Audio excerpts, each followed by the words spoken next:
जय बद्री केदारनाथ दोस्तों, बहुत बहुत स्वागत है आप लोगों का मेरे एक और यूट्यूब वीडियो पे। तो दोस्तों आज 13 अगस्त हो चुकी है और 12 अगस्त तक के मेरे म्यूचुअल फ़ंड पोर्टफोलियो अपडेट हो चुके हैं।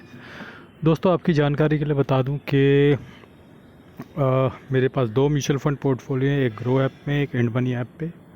दोनों ही पोर्टफोलियो में वीडियो में आपको दिखाऊँगा, लेकिन इससे पहले कि मैं शुरू करूँ आपकी जानकारी के लिए बता दूँ कि मेरे द्वारा दी गई जानकारी केवल एजुकेशन पर्पज़ के लिए है, इसे इन्वेस्टमेंट एडवाइस ना समझें। तो दोस्तों शुरू करते हैं मेरे ग्रो ऐप के म्यूचुअल फंड पोर्टफोलियो से। तो ग्रो ऐप के म्यूचुअल फंड पोर्टफोलियो में दोस्तों कल लगभग मामूली सा नुकसान हुआ है 1700 रुपये का। मुनाफा अब 1,78,000 हो गया है।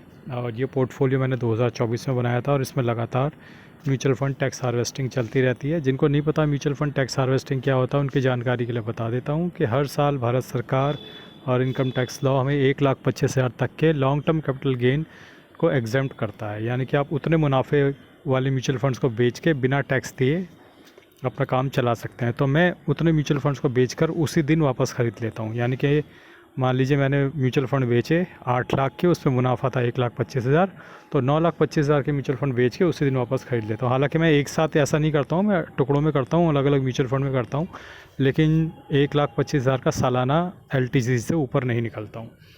तो आप देख सकते हैं कि bank of India small cap यहाँ लीड कर रहा है लगभग 14.25% के रिज़ल्ट के साथ।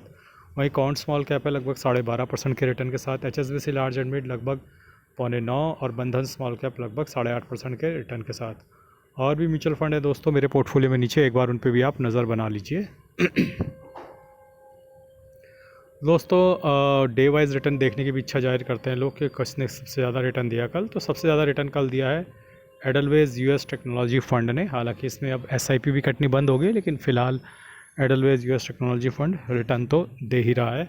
और White Oak mid cap second number पे है, Bank of India small cap third. और किसने कितना कितना रिटर्न दिया कल और किसने नेगेटिव में दिया आप देख सकते हैं। दोस्तों आइए चलते हैं मेरे इंड मनी ऐप के म्यूचुअल फंड पोर्टफोलियो पे। तो इंड मनी ऐप के म्यूचुअल फंड पोर्टफोलियो पे दोस्तों आप देख सकते हैं कि bank of India small cap lead कर रहा है, फिर इन्वेस्टको लार्ज एंड मिड है, उसके बाद है HSBC small cap, Edelweiss small cap, और भी काफ़ी सारे म्यूचुअल फंड है दोस्तों मेरे पास नीचे, उनको आप देख सकते हैं। तो दोस्तों आज मैंने काफ़ी सारी म्यूचुअल फंड टैक्स हार्वेस्टिंग इस पोर्टफोलियो में करी है। ये पोर्टफोलियो मैंने 2025 से बनाया, तो बहुत ज़्यादा तो LTCG नहीं है मेरा इसमें, क्योंकि एक साल से ऊपर बहुत कम यूनिट्स हैं मेरे पास। तो जो थोड़ी बहुत यूनिट्स थी मेरे पास, उनमें से कुछ में मैंने आज LTCG किया है, तो आपको दिखा देता हूँ। तो आप देख सकते हैं कि मैंने निपॉन इंडिया मिड कैप को बेचा है और इसका पैसा मैंने डाला है हेलियस मिड कैप में। कोटक मिड कैप को मैंने बेचा है, इसका पैसा मैंने डाला है हेलियस मिड कैप में। HDFC मिड कैप को मैंने बेचा है, इसका पैसा भी मैंने डाला है हेलियस मिड कैप में। कैनरा रोबेको स्मॉल कैप को मैंने बेचा है, इसका पैसा डाला है abacus small cap. Kotak small cap का बेचा है और इसका पैसा डाला है अबेकस स्मॉल कैप में। तो दोस्तों ये जो बेचा है ये सारे नहीं बेच पाया हूँ मैं, सिर्फ उतनी ही क्वांटिटी बेची है जो LTCG में है। तो ये मत समझिएगा कि मैंने सारा बेच दिया, सारा नहीं बेच सकता था, क्योंकि सारा बेचता था फिर STCG यानी शॉर्ट टर्म कैपिटल गेन हो जाता, उससे मुझे 20% टैक्स भरना पड़ता। तो उसका ध्यान रखते हुए पूरी सावधानी पूर्वक केवल उतनी ही यूनिट्स बेची हैं जो एक साल से ऊपर होल्ड की हुई है, जिसमें 0 रुपीज़ इनका एग्जिट टैक्स पे करना है, एग्जिट लोड, और 0 रुपीज़ सरकार को टैक्स पे करना है। सारा का सारा पैसा अपनी जेब में वापस और री इन्वेस्ट दूसरे म्यूचुअल फंड में। तो दोस्तों इस पोर्टफोलियो को इसमें फ़ंड्स थोड़े ज़्यादा हो गए हैं, लेकिन मैंने मैनेज कर पा रहा हूँ और आने वाले आई थिंक 1.5 साल के अंदर इनको ट्रिम किया जाएगा। तो ट्रिमिंग की एक्टिविटी अगले साल चालू होगी, और स्पेशली जुलाई के बाद, अगले साल जुलाई से लेकर दिसंबर के बीच में एटलीस्ट 8 से 10 म्यूचुअल फंड इस पोर्टफोलियो में कम हो जाएंगे। लेकिन फ़िलहाल क्योंकि उनमें LTCG नहीं बना है और उनमें एग्जिट लोड अवेलेबल है, तो मैं उन्हें बेच नहीं सकता हूँ। तो दोस्तों देख लेते हैं आज कौन कौन सी SIP कटी है। तो आज SIP देखें तो आज मेरी SIP कटी है abacus small cap, DSP multi asset, ये 2 SIP मेरी आज कटी हैं।